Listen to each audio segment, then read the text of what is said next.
sur le recensement avec l'ANDS. Quelle est votre impression, monsieur le préfet?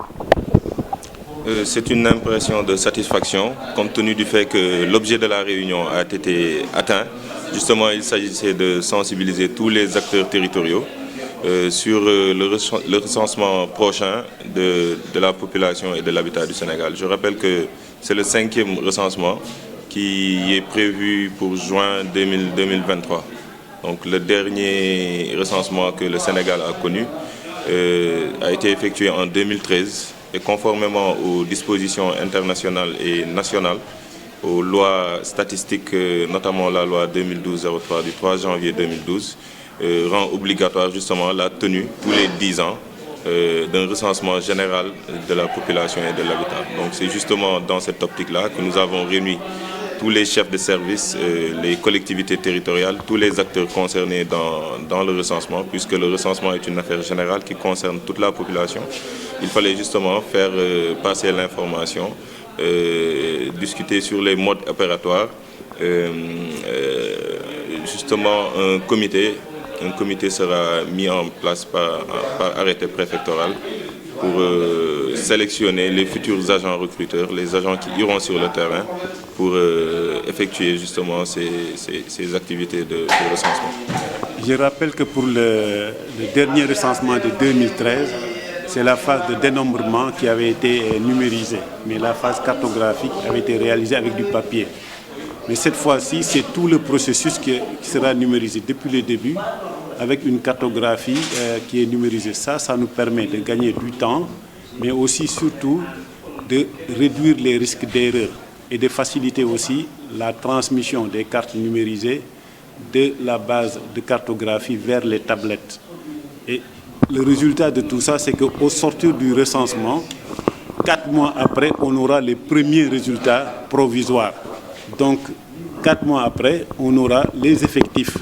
de la population, aussi bien par sexe, mais aussi par âge pour tout le territoire national. Donc, vous pouvez reprendre ça en wolof. waaw ci li gàttal damay rappeler rek ne fàttali ne recensement bi mujjee bu 2013 boobu phase bi ci ëppoon soxla bi ñuy wax cartographie xam dañu war a dem ci gox yeeg doxaan yëpp dessiner leen ci ay carte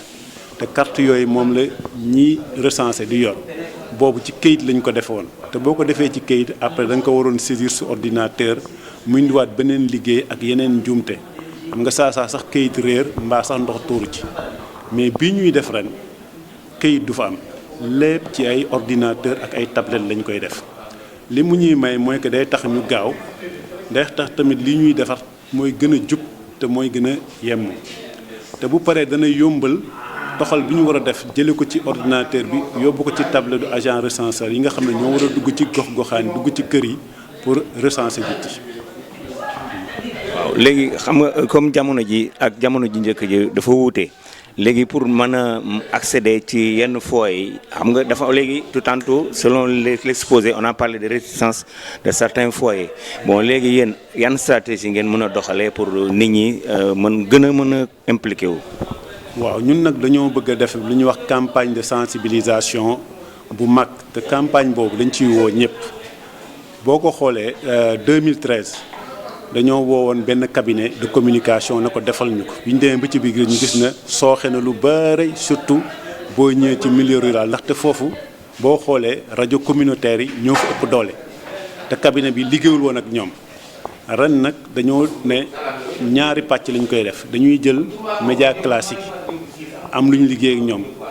jël nag rajo communautaire comme ñoom am nañ mbootaay bu ñuy wax URAC ñu liggéey ak ñoom dem laaj autorisation waa Trésor may ñu ko ñu ne ñu képp ku bokk URAC booy liggéey moom soxlawoo marché soxlawoo dara bu la indilee facture ñu gis ne URAC la bokk mën nga liggéey ak moom ñu fay yemuñu foofu tamit gis nañ ne léegi dafa bari ay rajo yoo xam ne ñu ngi ci internet ak télé yoo xam ne ñu ngi ci internet ñooñu tamit ñu ngi liggéey ñoom man mii wax ak yéen ci biir koor gi mel ni Ndar Média def naa ak ñoom interview pendant 2 heures de temps ñuy wax ci recensement bi di ko wax en wolof pour xamal nit ñi lan mooy njëriñu recensement ak lan moo ñu ciy fekk ak nan la ñu war a aussi jàppale ñiy recenser ba bu ñu paree ñëpp gis seen bopp parce que damay fàttali ne recensement bu ñu paree moom mooy tax gouvernement bi xam dëkk bu ne ñaata école la soxla ñaata dispensaire la soxla ñaata tali la soxla ak leneen ak leneen ak leneen moo tax njëriñu ñëpp la moo tax ñu ci woo ñëpp rawatina yéen ñi nga xam ne yéen a yor xarala yu bees yi war mën a tasaare ñëpp mel ni seen rajo. jërëjëf. ñu def ci réew mi yëpp xam nit ñi nan lañu toll góor jigéen lu nekk ñu mun ko xayma. voilà donc loolu moo ñu fi andi woon tey waxtaan ak ñoom xam ne loolu ñu ngi koy waajal ci dëwën ci atu juin fukki at bu ne nag atu réewu Sénégal dafa am ay engagements internationaux